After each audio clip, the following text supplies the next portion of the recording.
Pessoal, boa tarde. Aqui é o engenheiro Newton Cubo, retornando aqui com a aula sobre IT11. Estamos quase no final, graças a Deus. É uma IT longa e eu considero ela um pouco complexa. Eu confesso que alguns itens eu nunca vi na prática, tá? Então, alguns itens eu tenho um pouco de dificuldade para fazer uma explicação, porque eu gosto de explicar coisas que eu já vi na prática. E tem itens que eu acho que tem uma redação difícil de entender. Então, cada um vai ter um entendimento e às vezes um entendimento um pouquinho diferente, distor um pouquinho, mas é assim mesmo. Isso não vai te impedir de fazer um projeto, ok? Aí isso aqui é um processo que você vai pegando prática e manusear essa IT. É importante ler bastante. E toda oportunidade que você tiver, se alguém perguntar alguma coisa, vai lá na IT, pesquisa, dá uma resposta, e assim você vai aprendendo.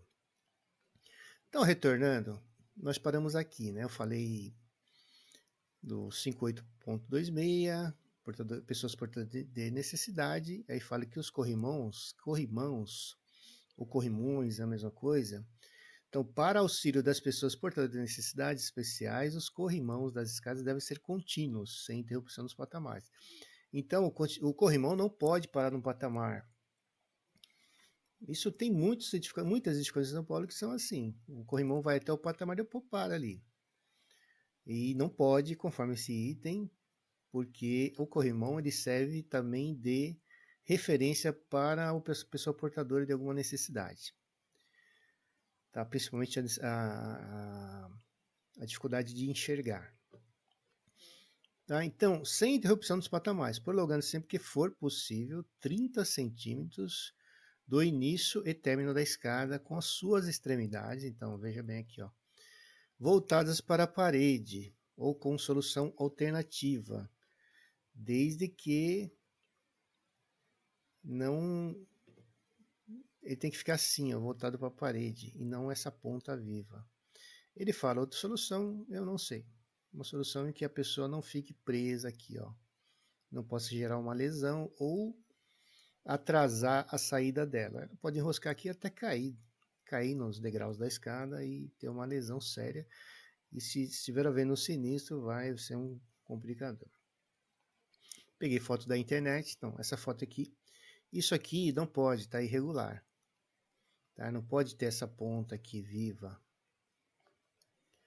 Tá? Qual é a forma correta, conforme o item anterior que eu mostrei? Fazer um cotovelo aqui, ó, voltado para a parede, dá esse acabamento aqui. De forma que a pessoa, quem estiver saindo da edificação, não vai ficar enroscado aqui ou se machucar. Bater nessa ponta aqui. Aqui também é uma irregularidade. Essa parte aqui tem que estar voltada para a parede. Põe um acabamento aqui, ó, voltado para a parede. E aí, ok. Aqui se fizer isso, ok. Mas essa ponta viva aqui, não. Aqui, o outro desenho que eu peguei, a pessoa tem que conseguir, ó, fazer a pegada com a mão no corrimão. E aí fala que pode ter corrimões em alturas distintas, né? Um corrimão mais baixo para uso de crianças. E aqui, quando termina o degrau da escada aqui, isso aqui é correto, avança aqui, ó, mais 30 centímetros conforme o item que nós conversamos. Então, rapidamente é isso, só para ilustrar um pouco. Aqui outro desenho que eu peguei também na internet. Começar com esse aqui. Aqui o corrimão começa aqui, né? Aí tem um guarda-corpo aqui. E o corrimão não pode terminar no patamar, ele tem que seguir no patamar, ó. Seguir aqui. Essa aqui, essa do lado é a mesma escada, só que já com os corrimãos prontos. Então isso aqui é um corrimão. A pessoa vem aqui e além de ser um corrimão, é um guarda-corpo também. E ela vem ao longo do patamar e vai. Essa é a forma correta. Aqui outro desenho. O que precisa tomar cuidado aqui é com esses vazios que ficam aqui, ó. Tem um que tem uma abertura aqui, ó, tá vendo essas aberturas aqui, ó? Aqui tem que ter um fechamento, um gradil aqui. Isso está no item de T, se não me engano, que não passe uma esfera de 20 centímetros de diâmetro. Mas fica ligado nisso, porque não pode ter vazios aqui. Porque imagina uma criança subindo essa escada, ela pode cair por esse vazio. Ou até um adulto pode enfiar o pé aqui e se machucar. Então aqui, nesse fechamento, no fechamento do guarda-corpo, muitos são feitos de ferro, tem que ter também, diminuir os vazios entre o gradil. É isso que está lá na IT. Porque pode acontecer se uma criança cair aqui ou um adulto, né, dar um passo em falso e pode até cair, dependendo do tamanho do vazio. Aqui, pessoal, deixa eu voltar aqui. Então, nós falamos aqui. Deixa eu entrar efetivamente na aula. A última aula foi aqui, o 5826. Então, agora nós estamos no 5827. Então, vamos lá.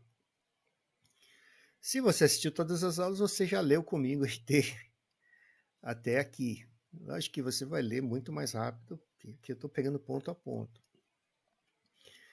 E depois revisa, dá uma olhada novamente, tá? Eu pretendo deixar um exercício, um questionário, quem quiser responder, pode responder e mandar que eu corrija aqui como professor mesmo. E um exercício de cálculo de população. Vou enviar uma planta de um grupo F, pode ser uma igreja, etc. E aí, se você tiver um tempo, faz o exercício, calcula a população, define o tamanho das larguras. Se quiser mandar de volta, eu dou eu faço a avaliação. Então vamos lá. Nas rampas e opcionalmente nas escadas, os corrimãos devem ser instalados a duas alturas. Então aqui é opcional. Tá? 0,92 e 0,70 do piso acabado. Tá? Então aqui é opcional. Tem principalmente escolas infantis que tem corrimãos em 2 níveis. Porque tem criança, para a criança poder alcançar um corrimão mais baixo. O que eu me refiro ali na fala anterior é esses vazios aqui, ó.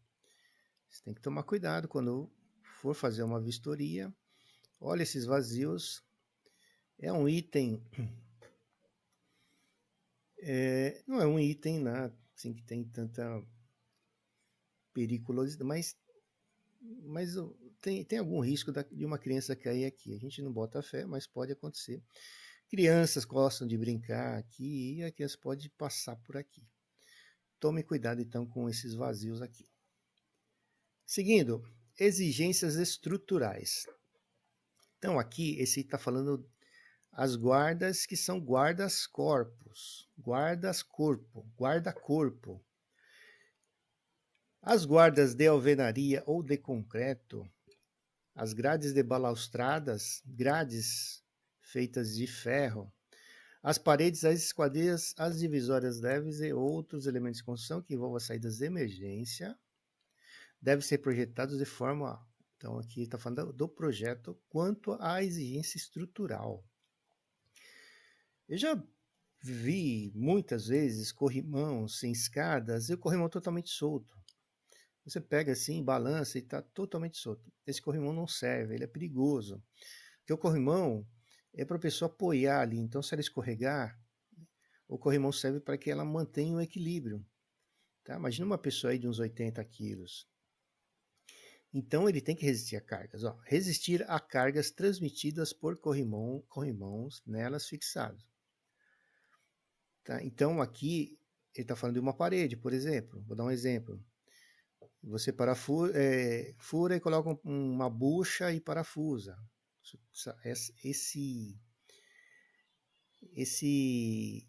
Essa conexão com a parede tem que atender a essa carga. Resistir às cargas transmitidas por corrimãos nelas fixados ou calculados para resistir a uma força horizontal de 730 N por metro, aplicada a 1,05 m de altura, adotando condição de conduzir as maiores tensões. Aqui, quando a pessoa se apoia, tem o peso dela, certo? E além de um peso, imagina um peso vertical para baixo, você tem forças horizontais também. É isso que esse item quer dizer. Então, tem que suportar 730 newtons a cada metro quadrado. Em termos de peso, eu não sei dizer agora, mas eu posso verificar depois. Ter seus painéis longarinas, balaústres e assemelhados calculados para resistir a uma carga horizontal de 1,20 kPa, aplicado à área bruta da guarda ou equivalente da qual façam parte. As reações devidas a esse carregamento não precisam ser adicionadas às cargas especificadas na linha precedente. Tá, você vai medir isso, vai ter que ter um aparelho para medir 730. Eu entendo que o bom senso aí, a pessoa que for fazer, verificar que se a bucha está bem, ficou bem presa ali na parede, no furo, que tem paredes que são difíceis de colocar bucha, é você colocar uma bucha especial. Tem bucha de aço, por exemplo, tem várias outras buchas que eu não sei dizer agora. Mas precisa tomar cuidado, porque eu já vi muitas escadas com bucha, aquela bucha plástica, e com o tempo ela vai soltando. Ou ela não deu ali, não agarrou suficiente na parede de alvenaria. Porque a parede pode estar com fragilizado, o reboco pode estar fragilizado, etc. Então, seguindo aqui, essa é a figura 24 da IT11, que fala sobre a força aqui, ó. Força horizontal, 730 Newton quilopascal. Aqui, ó, 730 Newton por metro aplicados ao corrimão longarina superior. A parte superior. Longarinas intermédias com afastamento de 15 centímetros, capaz de resistir a 1.200 kPa. Isso aqui é um balaústre. E aí, espaçamento entre os balaústres, aqui, ó, entre um e outro balaústre, 15 centímetros no máximo. Você pode pôr 10 centímetros em 10 centímetros, mas não pode ser maior do que 15 centímetros esse afastamento entre os balaústres. Aqui mostra uma parede de alvenaria. Aqui pode ser um gradil, também em vez de alvenaria, um gradil de tela ou vidro aramado, ou laminado. Então o vidro aqui tem que ser laminado.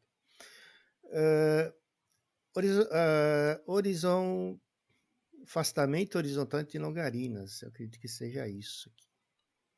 Tá, então esse desenho indica as cargas mínimas, a resistência mínima do corrimão e dá outros detalhes.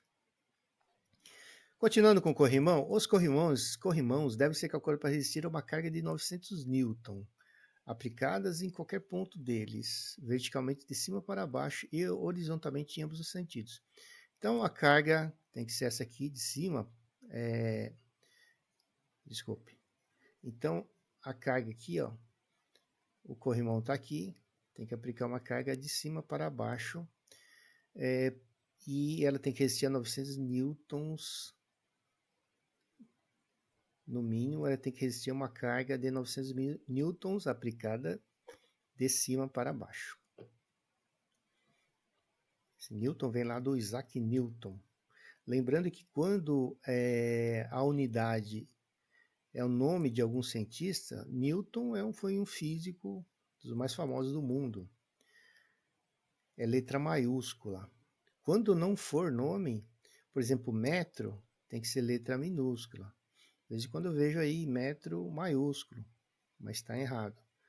Tem que ser usando minúsculo. Se for o nome de um cientista, de quem desenvolveu, tem que ser letra maiúscula. Newton, ampere, volt, 10 volts. Tem que ser V maiúsculo. 10 amperes tem que ser A maiúsculo. Vamos lá. Nas escadas internas tipo NE, o que é escada NE? Não enclausurada. É uma escada simples. Não tem porta corta-fogo para entrar. Pode-se dispensar o corrimão desde que o guarda-corpo atenda também os preceitos do corrimão. Então, se você tem um guarda-corpo, aqui está a escada. Tem um guarda-corpo aqui, ó. Vamos supor que esse guarda-corpo é de alvenaria. Tudo alvenaria. Se a pessoa conseguir colocar a mão aqui, ó, não é necessário colocar um corrimão, é isso que ele está falando. Não precisa colocar outro corrimão aqui, parafusar um corrimão aqui no lado interno, porque o próprio guarda-corpo vai servir de corrimão. Desde que atenda esses itens, tem que voltar lá e dar uma olhada. Veja que assim, por isso que se torna um pouco chato a leitura de ITs. Não é todo mundo, né? Não é, digo qualquer pessoa, é todo mundo que gosta de ficar lendo, porque, mas enfim, você tem que ler, né? Não tem jeito. Eu estou sempre lendo para aprender mais e fixar melhor esses conhecimentos, porque eu também não sei tudo. Então vamos lá, seguindo.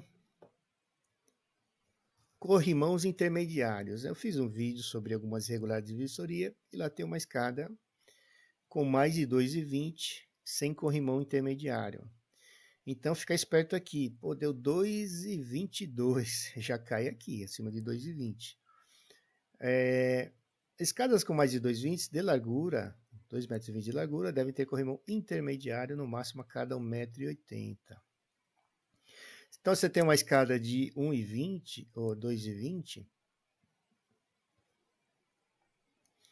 Aqui, tentar fazer um desenho. Vamos supor que essa escada aqui tenha 2,24. Você tem que fazer, colocar um corrimão no meio aqui. Põe o corrimão do lado. Também tem que ter o corrimão nas extremidades. Então, vai ter que gastar um pouquinho mais aqui.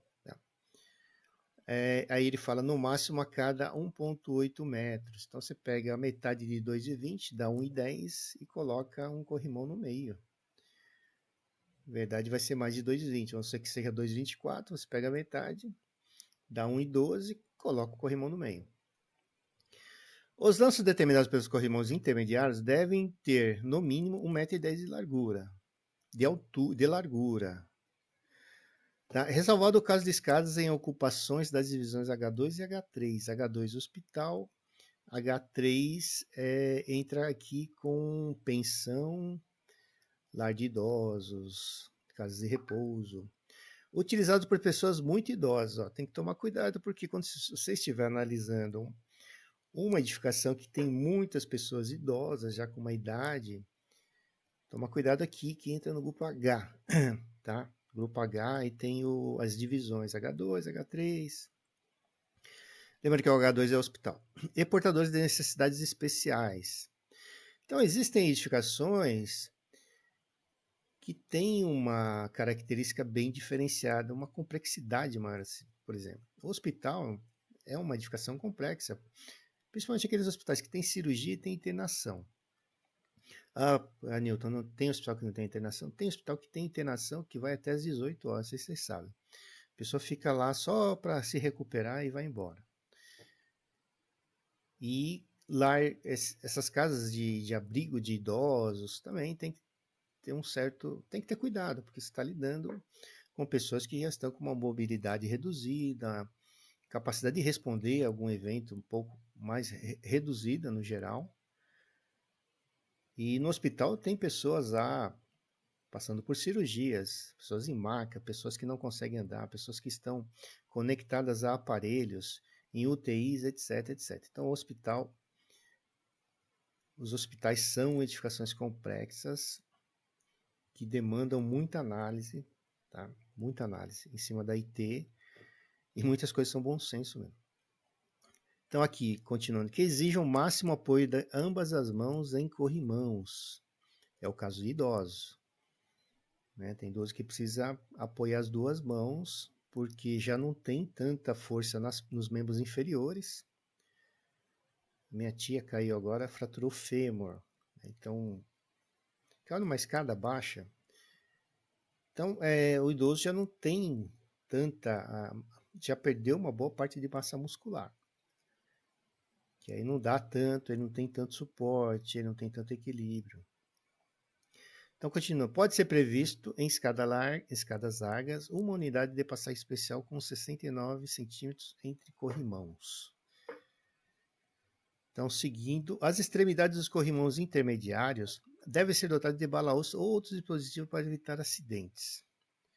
Aqui, escadas externas de caráter monumental podem excepcionalmente ter apenas 2 corrimãos laterais, independentemente de sua largura, quando forem utilizadas por grandes multidões. Aqui já se refere a esses locais de concentração de público. Parque do Ipiranga, por exemplo, tem um museu. Já entra aqui, nesse caso do corrimão intermediário. Então vamos lá, elevadores de emergência. Qual que é a obrigatoriedade? Então, é obrigatório a instalação de elevadores de emergência. Aqui, item A. Em todas as edificações residenciais A2 e A3 com altura superior a 80 metros. A2 é o residencial multifamiliar. E o A3,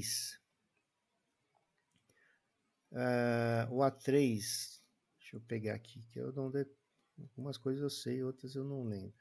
O A3, pessoal, habitação coletiva, pensionatos, internatos, alojamentos, mosteiros, conventos, capacidade máxima de 16 leitos. Esse é o A3. E o A2 é o residencial. Só que elevador de emergência para esse caso, o residencial e a pensão, se a edificação estiver acima de 80 metros. Não é tão fácil encontrar, né, edificações com 80 metros. Nas demais ocupações, com altura superior a 60 metros. Demais. Então, todas as outras ocupações que tiverem altura superior a 60 metros, tem que ter elevador de emergência. Excetuadas aqui, ó, a classe de ocupação G1, em torres exclusivamente monumentais de ocupação F2. G1, pessoal. O G1 é a garagem com abastecimento, com acesso de público e sem abastecimento. Esse é o G1. Não pode ter abastecimento no G1 aqui, tá? Que é garagem, o G1.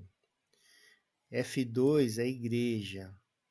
Exclusivamente monumentais de ocupação em torres monumentais. Aqui deve estar ligado a edificações aí onde tem exposições, umas espécies de museu.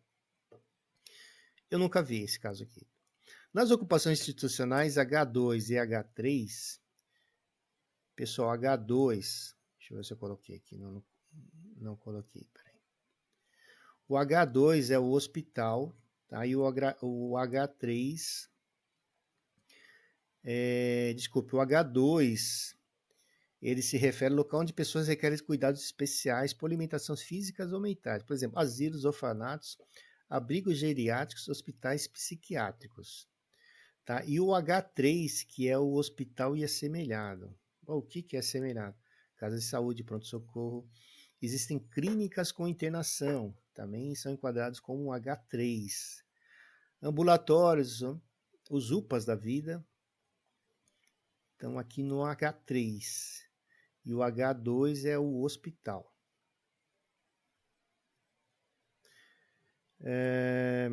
Com altura de edificação superior a 12 metros. Então, aqui, esses dois casos, se a altura for acima de 12 metros, tem exigência de elevador de emergência. As áreas de refúgio devem ter acesso direto ao elevador de emergência. Deve haver pelo menos um elevador de emergência para o atendimento de cada área de refúgio, conforme o exemplo da figura 25. Então, já vamos ver o que é a área de refúgio. Essa figura está aqui? Não está. Aqui eu coloquei uma definição de elevador de emergência. Elevador de segurança é a mesma coisa. Definição essa que eu tirei da IT03. Então está aqui. O que é um elevador de emergência ou elevador de segurança? Se falar emergência ou elevador de segurança é a mesma coisa. Elevador instalado dentro de uma edificação com fechamento estrutural especialmente protegido. Então a estrutura desse elevador tem proteção especial. Ou instalado na fachada do prédio dotado de mecanismo, fontes de energia e controle, os quais podem ser comutados, né? Eles podem ser adaptados para uso exclusivo do Corpo de Bombeiros durante uma emergência. Tá? Então o bombeiro pode utilizar esse elevador, subir com equipamentos para dar um combate ao incêndio. Vamos lá, então. Exigências. Quando não houver norma específica referente aos elevadores de emergência, esses podem atender todas as normas gerais de segurança previstas na NBR 5410. Aí, aqui fala de como deve ser o elevador de emergência. Ter sua caixa de escada de cruzador por parede resistente a 120 minutos. O TRF da caixa do elevador tem que ter 120 minutos. Independente dos elevadores de uso comum. Ter suas portas metálicas abrindo para antecâmara ventilada. Nós temos esse 5.10.2. Então, aqui já está outra exigência que deve ter uma antecâmara ventilada. Isso a gente pode falar melhor depois. Para a varanda, conforme 5711, para hall enclausurado e pressurizado. Para patamar de escada pressurizada ou local análogo do ponto de vista de segurança contra fumaça, fogo e fumaça. Então, essa antecâmara, imagine que aqui, ó, colocar uma porta corta-fogo aqui, e aqui tem outro corredor. E aqui está o elevador de emergência. Essa parte aqui, ó, essa antecâmara aqui, tem que ser pressurizada. Isso é algo parecido com escada pressurizada. Esse é um item que nós precisamos voltar com mais calma. Para a varanda conforme o local, não, tudo bem. C. Ter circuito de alimentação de energia elétrica com chave própria, independente da chave geral. Então, o circuito de alimentação do elevador de emergência tem que ter uma chave própria, um disjuntor próprio, independente da chave geral do edifício. Possuindo esse circuito, chave reversível no piso de descarga, que possibilita que ele seja ligado a um gerador externo na falta de energia elétrica. Lá no térreo, então, no piso de descarga, ele tem que ter uma chave reversível. Você vai operar essa chave para que possa ser ligado a um grupo motogerador que alimente o elevador de segurança. Deve estar ligado a um grupo motogerador de emergência. Então, o elevador de emergência tem que estar ligado a um grupo motogerador, porque se acabar a energia comum da edificação, o elevador para. Aí ele não vai ser um elevador de emergência. Por isso que deve haver um grupo motogerador para que o elevador continue operando, conforme as exigências desse item. Continuando, o painel de comando deve atender às seguintes condições. Está localizado no pavimento de descarga. O painel de comando normalmente está na recepção, local de vigilância permanente. Você chegou na recepção lá, em princípio é um dos lugares que deve estar. Possui chave de comando e reversão para permitir a volta do elevador a esse piso em caso de emergência. Então, lá no piso de carga, tem que ter uma chave que, uma vez pressionada, ela chama todos os elevadores para o térreo. Exatamente para evitar que as pessoas usem o elevador em caso de incêndio. A rota segura para sair da edificação em caso de sinistro são as escadas. Escada EP, escada PF, escada NE, escada pressurizada. Possui dispositivo de retorno e bloqueio dos carros no pavimento de descarga, anulando as chaves existentes. De modo que as respectivas portas permaneçam abertas sem prejuízo do fechamento do vão do posto dos demais pavimentos.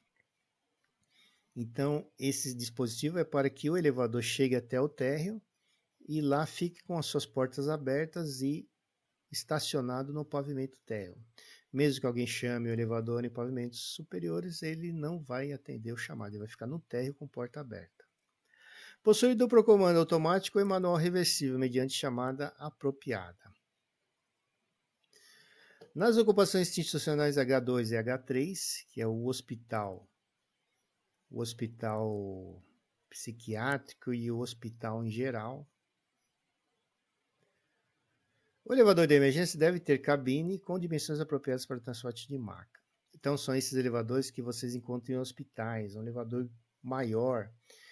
ele tem um comprimento maior para que caiba uma maca lá dentro, senão a pessoa está com algum problema sério que ela tem que ficar deitada numa máquina, tá? Uma maca. Então esse elevador tem que ter as dimensões suficientes para que uma maca entre e ele seja transportado para um outro andar, para fazer uma cirurgia, enfim, uma intervenção médica.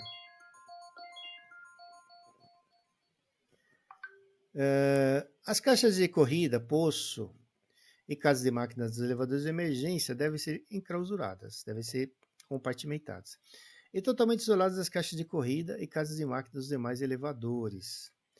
No caso do elevador de segurança, de emergência, ele tem que ter a sua casa de máquina própria e totalmente enclausurada, protegendo contra a ação do calor de um eventual sinistro. A caixa de corrida, esse nome aqui, que se refere ao posto do elevador, deve ter abertura de ventilação permanente em sua parte superior, atendendo as condições estabelecidas nesses itens aqui. O elevador de emergência deve atender todos os pavimentos do edifício, incluindo os localizados abaixo do piso de descarga. Normalmente são subsolos ou sobressolos, com altura ascendente superior a 12 metros. Então, tudo que for acima de 12 metros, que é altura ascendente. Essa altura ascendente, pessoal, se refere a isso aqui, ó. Vou fazer um corte aqui, ó. Essa altura aqui do piso de descarga até o último piso ocupado. Isso aqui é a tal da altura ascendente. Tem a altura descendente, que se refere aos subsolos. Eu vou fazer um vídeo só falando sobre a altura de edificação. De edificações vai ficar mais fácil. Área de refúgio. Eu vou terminar aqui e na próxima aula vamos voltar na área de refúgio. Tá? Aqui tem um item bem importante da IT. E graças a Deus está quase no final. Obrigado.